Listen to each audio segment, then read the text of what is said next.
Med drugim je bil Uroš Slatinšek, ki je tudi trener mlajših igralcev, imenovan za najboljšega igralca prve slovenske namiznoteniške lige. Tilen Novak pa je bil tretji med posamezniki na državnem prvenstvu do 21 let, čeprav je še mladinec.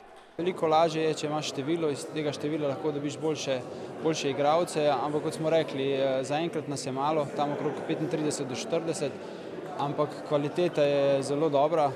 Naj samo omenim našega najmlajšega Mitja Mrzela, ki dobesedno že mene prikaša v razumevanju namiznega tenisa. Ja, letošnja sezona je bila zame kar naporna.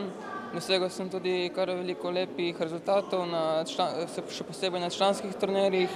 Letos me čaka tudi še Evropsko prvenstvo na Dunaju in bomo videli, kako se bo vse razpletlo. Uspehi, ki jih je ta ekipa in tako dečki kot deklice dosegla v tej sezoni v vseh kategorijah, mislim, da v NTK Krka še nismo imeli. Imeli smo res super uspehe v posameznih kategorijah, da bi bili pa tako uspešni v vseh kategorijah, pa jaz ne pomnim, da bi.